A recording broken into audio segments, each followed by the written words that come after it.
Le but c'est de rentrer à l'UFC, de rentrer à l'UFC, de faire sensation, de rentrer à l'UFC, gagner à ta manière et commencer à monter et à refaire le chemin que j'ai fait à l'ARES et à refaire à l'UFC. Comme je dis souvent, j'ai gardé ce rêve d'enfant de vouloir devenir le plus fort. Dans le monde actuel dans lequel on vit, pour devenir le plus fort, il faut faire du MMA. C'est le sport martial ultime, donc mon but c'est de performer et d'aller le plus loin possible dans ce sport. Déjà les gars, le premier truc que je peux vous dire, c'est qu'il est vraiment costaud.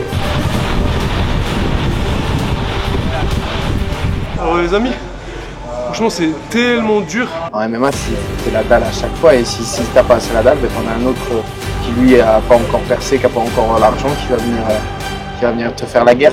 Mais je me suis fait allumer, c'était sûr. Monsieur Virgile Hogan. On se met en route, on se mobilise pendant 20 minutes, on se douche, on se prépare et let's go to the world. Ok les guys, donc là on arrive devant la salle d'entraînement, donc voilà, c'est un petit truc un peu vraiment précis, on sent qu'il n'y a que des personnes qui sont là pour pas faire du loisir en tout cas, donc on va faire le tour, vous allez voir un petit peu comment c'est, et puis restez connectés.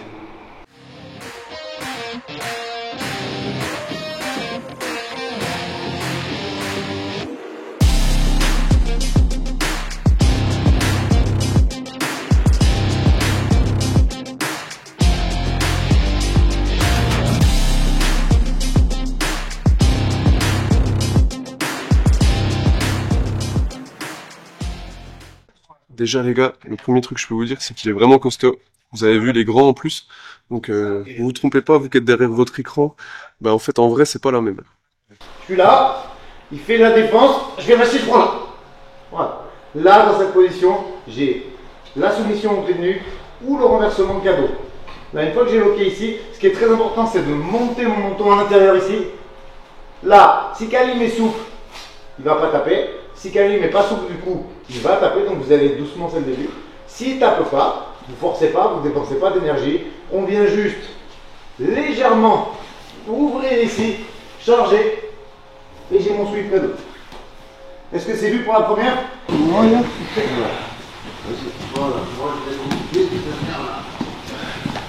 Qu'est-ce que t'en penses? Franchement c'est bien, c'est stylé. Cette technique, tout ça, de toute façon on voit que le sol les gars ça s'improvise pas, c'est hyper technique. C'est quoi la défense d'une guillotine? Je suis pris par Kalim, la guillotine elle est prise et j'ai bras pris. Donc là dans cette position, si vous essayez de sortir, vous êtes finalisé. Quand il va pousser un peu avec l'hanche, il y a matière tout de suite à venir exploiter ça. C'est ça la défense, c'est-à-dire que je suis là, je rentre et je viens creuser ici. Et là je crois que je suis bien, vas-y fais la clé de Kalim, et boum c'est fini. Voilà. Là les gars, le truc qui est trop stylé en fait, que les gens savent pas, c'est qu'il y a deux choses. Déjà c'est hyper technique, ça vous pouvez le voir, et c'est un jeu d'échecs. Il faut être capable de lâcher des positions, pour en reprendre d'autres derrière. Franchement ça demande un cérébral. Tous les gens qui font pas de sport de combat, vraiment imaginer tout ce que vous devez avoir à l'esprit et avoir des choses comme ça à l'esprit quand vous êtes dans le dur. Parce que c'est vraiment ça qu'il y a à prendre en compte. C'est un jeu d'échecs mais en étant essoufflé, en étant dans le dur. Donc, vraiment très technique, très stylé. Là il faut mettre les gants, ils vont faire le sol, mais avec des complications type MMA, si j'ai bien compris. Go! Go, go, go, go, go! Je monte la table pour renverser. Oui Axel! Ah bien Axel, c'est bien, c'est bien, c'est bien. Attention aux genoux, je jamais. Axel il te dit, Axel il te dit, c'est toi et c'est lui encore.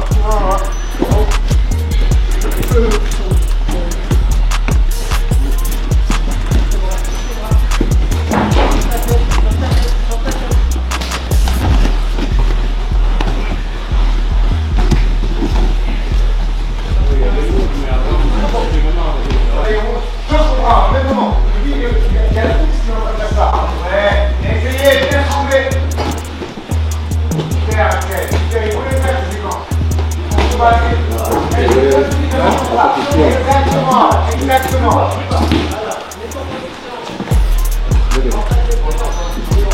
Ça, c'est une très bonne solution. Tu vois. Et de réfléchir. Toi, tu peux. Les chefs d'entreprise, c'est pas fighter. Allez. Et au sauvage, on dit, même si tu es doucement, mets-lui la main sur la bouche, oriente le nez. Ah. Tu vois, dès que moi, je vais sortir mes hanches, il faut que tu me resuives. Voilà, faut pas que tu me laisses reprendre dedans. C'est pas mal, hein. bah, il est hyper puissant. Franchement, j'arrive pas. J'arrive rien à faire en fait. Vraiment technique, lourd. Et puis franchement, tu peux rien faire. Dès que tu prends des patates, tu penses aux patates. Et du coup, tu te fais soumettre sur un autre truc. Vraiment bien. Vas-y. Ça, je vois là.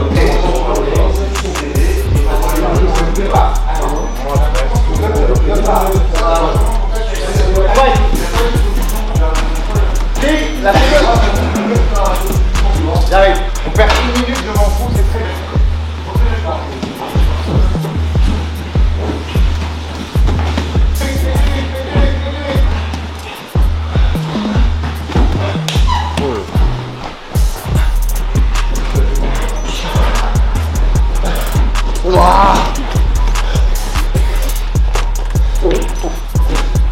Dans 1 minute, ça switch. C'est très bien, Axel, ce que tu fais. Pas beaucoup de dépenses énergétiques, on prend pas de risque, on défend les crochets.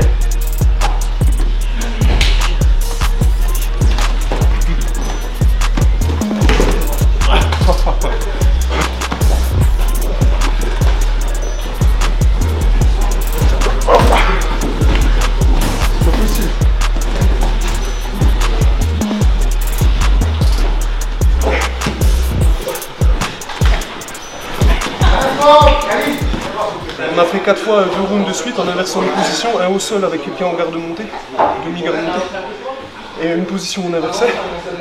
Et entre chaque enchaînement de 2 rounds, on avait un petit peu de pause, avec le droit de mettre des frappes quand même légères, tu vois, pour être en situation MMA.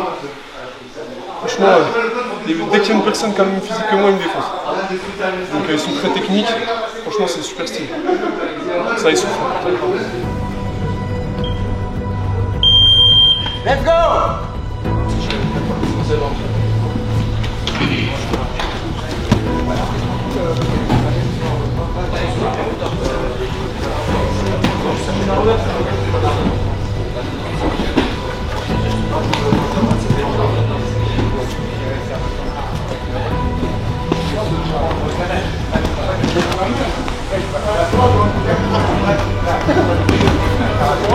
Et après tu peux remettre la pression en haut, ça va être en fonction de comment je vais bouger. Ok?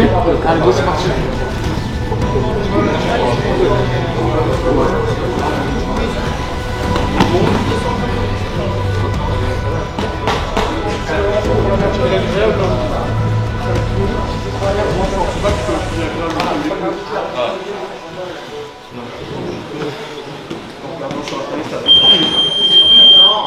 La San Pellegrino, après un effort intense, c'est la vie, t'es libéré. Ouais, sponsorisé San Pellegrino. Sponsorisé San Pellegrino. T'as accepté, tu sais, comment ça s'appelle, et toi, ton goal, c'est là, comme t'as un 7-0, et bah là, en fait, c'est quoi les prérequis pour, par exemple, contre l'UFC? Ils vont te demander quoi? 10-0 de défense? Ou est-ce que tu peux Il n'y a pas de prérequis, ça dépend. Bah, des fois, ça va être en short notice, ils ont besoin, tu vois. Et puis après, c'est les matchmakers qui te repèrent et qui vont te faire rentrer dedans, tu vois. Il y en a qui peuvent rentrer avec moins de combats que moi, il y en a avec plus de combats, ça dépend. Mais là, on sait qu'on se rapproche de ça parce que je suis à 7-0, parce que je combats sur une ligue majeure, je suis champion d'une ligue majeure en Europe, qui passe sur le UFC Fight Pass, au plus, où ils me diffusent, où ils me partagent. Donc, comme dit Adric, les matchs de l'UFC, ils se mettent déjà ma tête, tu vois. Et toi, ton goal, en vrai, c'est parce que tu sais, il y a toujours ce débat réseaux sociaux, ouais, PFL, plus d'argent, je sais pas quoi, tous ces trucs-là. Toi, c'est quand même, t'as l'air d'être en mode sportif, tu veux faire le meilleur truc. Pour l'instant, on voit ça. Pour l'instant, moi, je vois ça à long terme. Et je suis plus sur la performance que sur les gains sportifs. Les gains, ils viendront après, tu vois. Là, je privilégie la performance là où j'en suis dans ma carrière, tu vois. Je suis invaincu, je suis à 7-0, il faut continuer à monter le plus haut possible et pas aller m'enfermer dans une ligue pour prendre de l'argent maintenant. Alors que s'il faut, je pourrais prendre encore plus si on voit à long terme. Là, je vois à long terme. Il n'y a plus de roi incontesté. Ils ont besoin d'un petit Frenchie. Voilà, c'est ça qui est c'est le but en tout cas. Donc tu vois, première partie de la matinée est terminée, on va manger sur Monaco, puis après on va, il y aura une séance donc de striking cette fois-ci, pied-point. Donc voilà, ça promet d'être plutôt cool. On se rend pas compte, mais je pense que les gars, en fait, à force de faire, les filles aussi évidemment, mais les gars, il y avait que des mecs ce matin. Tu sais, ils ont la peau qui devient dure. Moi, je suis déjà marqué pas mal. Je suis marqué beaucoup sur le front, je suis marqué sous mon œil là. J'essaie de pas trop tourner la tête. Mon corps, il est marqué, franchement, tous les endroits où il y a les plis des t-shirts, clavicule, dessous des bras. Franchement, je suis marqué déjà pas mal pour dire. alors que c'était pas non plus, enfin voilà, c'était purement amateur. Donc je pense que voilà, n'oubliez pas que si vous n'en faites pas, essayez de comprendre qu'il faut un corps très très dur et que c'est pas des sports qui sont confortables. Mais c'est normal, c'est le but aussi de ce sport-là. Mais ce que je veux vous dire, c'est que quand on est loin derrière notre écran, on pense que voilà, ouais, fais ci, fais ça, ok. Mais dans la réalité, in the fact, les guys, c'est vraiment différent. Et ça permet de redescendre franchement les pieds sur terre, ça remet de l'humilité. Donc vraiment, c'est technique, intense, physique, inconfortable et super stylé. À l'époque où je donnais un peu plus de cours privés, je donnais des cours à Alex. Ah ouais, ok. C'est dur qu'il fasse une séance en entière. Ouais, bah on discute, tu vois, de choses et d'autres. Il allonge ses temps de récup au maximum. Ouais, des temps de récup sont vachement importants. On m'a toujours dit que la récupération, c'est aussi important que l'entraînement. Ouais. Donc moi, je... De toute façon, fait 50-50. on a vu ce matin, il est arrivé en dernier, il est parti en premier. On a vu ce matin. Moi, j'ai pas compris, j'ai cligné des yeux, j'ai entendu ciao les gars tout à l'heure. Et donc ouais, de fil en aiguille, en fait, on a commencé à bosser sur la partie com, sur la partie management des sponsors, sur la partie contractuelle, ce genre de choses. Et au-delà d'être amis et d'avoir une passion commune, ça a été de se dire essayons de bosser ensemble, essayons de développer un peu sa carrière et voilà. Et effectivement, quand tu as la chance de bosser avec un gars comme Virgile, c'est véritablement une chance. Ouais, c'est stylé. Ouais, c'est une chance parce que au-delà de l'aspect uniquement sportif, où c'est un putain d'athlète. On a la plus grosse communauté de trolls du monde. Attends, t'as pas vu, ça a été, ils ont fait une étude sur tous les fans de MMA dans tous les pays du monde. L'étude, elle est sérieuse, hein, pas avec beaucoup de monde. Et la communauté française est la plus troll du monde et elle est celle qui change le plus sa veste au monde. T'as pas vu quand même Baki Doumbé, à la deuxième round, ils étaient tous là, Baki. Gros. Ouais, après ça aussi, tu vois, par exemple, si tu prends l'exemple Baki Doumbé, il ramène un public qui connaissait pas le MMA, qui arrive pour Doumbé, tu vois. C'est compliqué à dire, mais c'est un public, en employant ces mots-là, un peu sale, tu vois. Ouais. Qui tourne ça vite, ça veste en 2 secondes, tu vois. Ouais, clairement. Donc le MMA, c'est un sport où ça demande, enfin, faut que tu aies une agressivité de fou, faut que tu aies les dents, tu vois. Et ouais, faut que tu aies la dalle parce que quand tu vas faire du foot, si t'as pas la dalle sur un match, t'as les copains qui sont là, ça peut passer, ou tu vas te remettre dedans ou quoi. En MMA, il faut que tu aies la dalle à chaque fois, et si t'as pas assez la dalle, t'en as un autre qui lui a pas encore percé, qui a pas encore l'argent, qui va venir te faire la guerre, tu vois. Donc c'est peut-être c'est facile à dire une fois qu'on n'y est pas, tu vois. Mais est-ce que quand t'as les millions, t'as autant envie d'aller te taper comme ça et t'es autant motivé, je sais pas. Il y a aussi un état d'esprit que tu dois avoir. Quand j'en discute avec Virgile, lui, son obsession, c'est d'être le meilleur et surtout de laisser véritablement une image à la fin de sa carrière qui est une image extraordinaire. Tu vois ce que je veux dire? Quand on en discute pour rigoler, un combat à 20 millions, machin, etc., il fait rien à foutre. Moi, ce que je veux, c'est le gagner, en fait. Je m'en fous pas de l'argent, mais pas Mimi.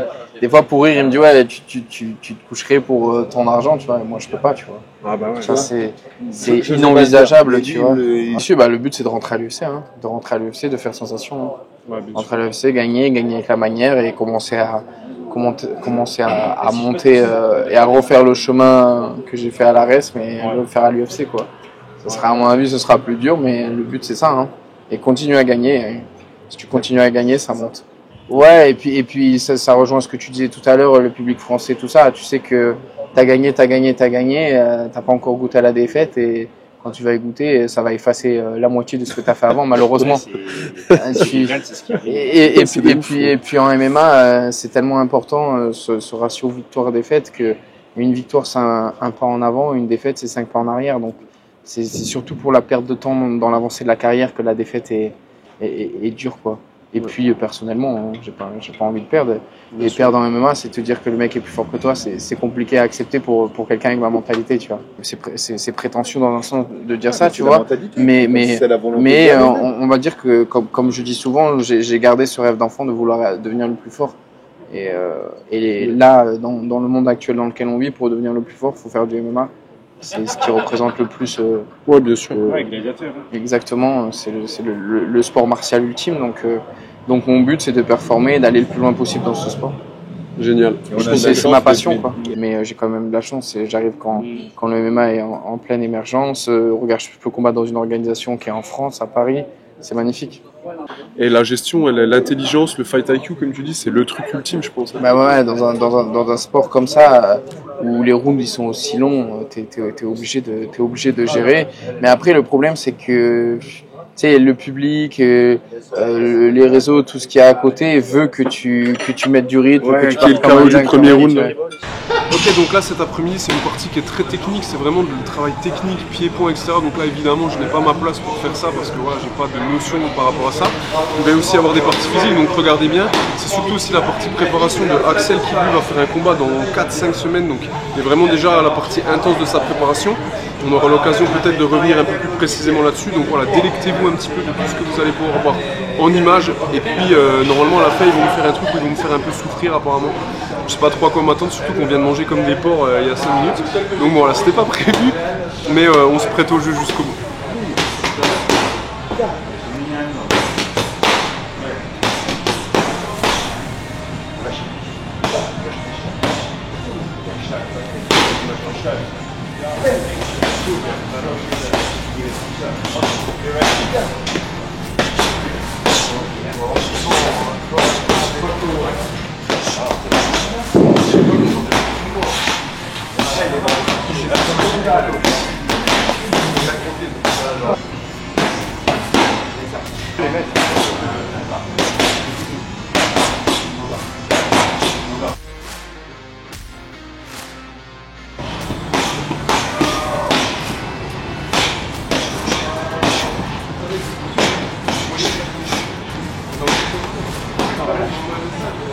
Des briefs entre les phases que vous voyez, donc là ils étaient vraiment sur un aspect technique, beaucoup de travail sur le déplacement, économie d'énergie.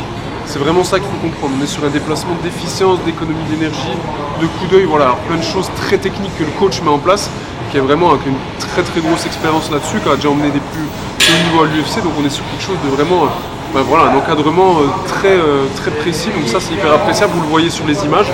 Et là ils vont passer à une phase un peu plus, voilà, cette fois-ci striking, où là il va y avoir de l'impact, donc il va y avoir une phase où ils vont commencer à se toucher, quoi.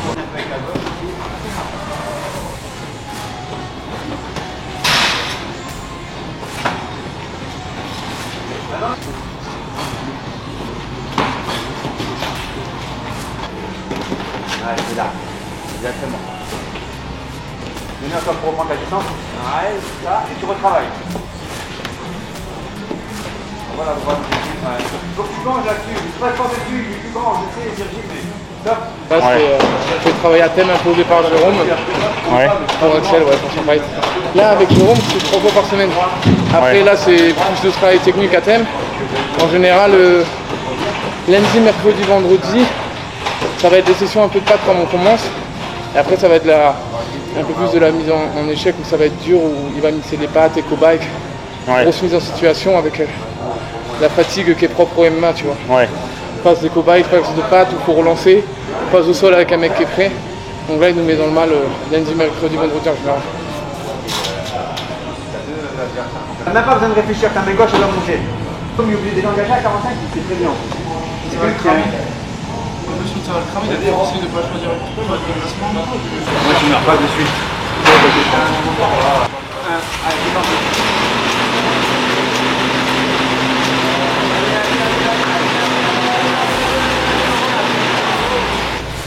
Lâche pas. Lâche pas. Lâche pas. C'est ça encore. Encore. Droite. Encore. Encore. Droite de fond. Droite de fond. Allez. Encore. Encore. Allez. Encore. Allez. Top. Vélo. Allez, c'est parti. De suite. Direct là? Ouais, à fond. Allez, c'est parti.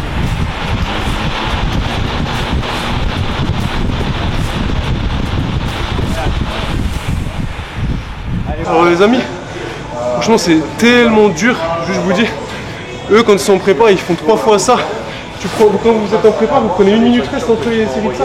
1 minute. Ouais, ils font 3 fois ça avec 1 minute reste. Bon après tu peux mais tu réduis quoi, là tu le fais une fois t'es déjà détruit. C'était vraiment dur. Ok, donc là les gars, vous avez vu, j'ai fait un petit truc assez intense, vraiment très intense. Est-ce que tu peux nous dire à quoi ça sert et comment tu l'utilises toi? Alors ça, c'est ce qu'on fait pour les athlètes quand ils préparent un combat. Donc 6 à 8 semaines avant, on commence cette partie de préparation physique. Donc on vient faire un maximum de puissance pour développer tout ce qui est puissance métabolique à l'assaut bike pendant 10 secondes. Okay. L'objectif, c'est de regarder la fatigabilité en fait de l'exercice sur 15 répétitions, donc 3 fois 5 minutes. Et on fait une répétition toutes les minutes pour savoir un petit peu son niveau de puissance métabolique et ses capacités à le répéter. Au milieu de tout ça, on vient faire des qualités techniques, donc en fonction de ce qu'on a besoin de faire, en fonction du combat qu'on va avoir, en fonction du game plan. En fait, on vient rajouter au milieu de tout ça une partie technique. Et donc, juste pour parenthèse, ils prennent 1 minute 13 et ils le font 3 fois. Ouais. Et sur un combat de ceinture, ils le font 5 fois du coup? Ouais, alors il faut voir, en fait, on mesure un petit peu par rapport à toutes les moyennes qu'on a, au UFC Metrics et tout ça, par rapport à toutes les données, à tous les datas qu'on a sur chaque combattant, sur la spécificité, le nombre d'amenés au sol, le nombre de défenses et tout ça. Donc en fait, on monitore tout et l'objectif, c'est de recréer un maximum la spécificité du combat. Donc si sur 5 rounds, on a tant d'amenés au sol, tant de ci, tant de ça, on va monitorer pour qu'on arrive à recréer le même état de fatigue. Okay. Ouais. C'est quoi ton rôle précisément, même si les gens ont compris un peu les images, et qu'est-ce que tu as fait faire aujourd'hui un peu à Axel? Alors en fait, moi j'ai 2 rôles au niveau du Boxing Squad depuis le départ avec Aldric. Donc en fait, je m'occupe de la partie striking. Ça, c'est la passion que je fais depuis que je suis tout petit et j'ai grandi dans le pied-point. Donc ça, on a échangé. Donc je m'occupe de la spécificité au niveau du striking, au niveau du coach, la tactique. Ça, c'est ce qu'on a fait avec Axel aujourd'hui. Et après, en fait, je vais manager un petit peu tout ce qui est performance. Donc voilà, s'il y a besoin d'amener des athlètes, on les donne à des préparateurs physiques en fonction de l'endurance, en fonction de la force. Et nous, moi, je vais manager un petit peu d'un point de vue hiérarchique, un petit peu de regarder ce qui va se passer et de comprendre un petit peu où on doit aller, où ça pêche, où on doit aller. Mais je crois qu'Aldric m'a dit que tu avais un doctorat aussi. Donc moi, j'ai un doctorat en sciences du sport. Ok, voilà. En fait, c'est important de le dire, voilà, ce qui te permet de faire de la management au niveau de la performance. Et en fait, d'avoir une vision un petit peu plus reculée qui te permet d'avoir une analyse un peu plus globale. Merci vraiment de ton temps et de tout ce partage, j'apprécie beaucoup. C'était un plaisir. Et puis merci d'avoir fait comme ça. Et puis voilà, on espère que ça vous plaît. Merci les gars. Tu fais une marche tous les jours, ça te fait ta récup active? Ah ouais, s'il vient pas avec moi à la salle ou qui fait pas d'activité, c'est au moins 2 balades c'est bien. de 30 minutes, 1 heure, sinon il pète un plomb. Il est habitué à être actif quand même. Un jour dans le quotidien, quoi. Exactement, bah, c'est le principe de tes vidéos, non? Ouais, voilà, c'est ça. Là, ils vont t'obliger à défendre la ceinture, du coup? Ouais, là si c'est pas l'UFC en septembre, ce sera une défense de ceinture. Ouais. Ok, donc on espère que cette vidéo vous a plu. Merci vraiment de ton temps. C'était un plaisir. Merci beaucoup pour tout. Allez le suivre sur les réseaux, donnez-lui de la force. On parle quand même de l'UFC pour ses prochains objectifs, donc c'est vraiment exceptionnel. Il nous a accordé du temps dans sa journée, et puis on espère que si ça vous a plu, eh bien, on pourra faire d'autres vidéos peut-être. Donc vraiment merci à toi et je te check encore un coup. Un plaisir de t'avoir reçu à Nice au Boxing Squad. Ouais, il m'a laissé des traces, mais voilà, c'est rien. Vous le voyez pas, mais mon corps le sent.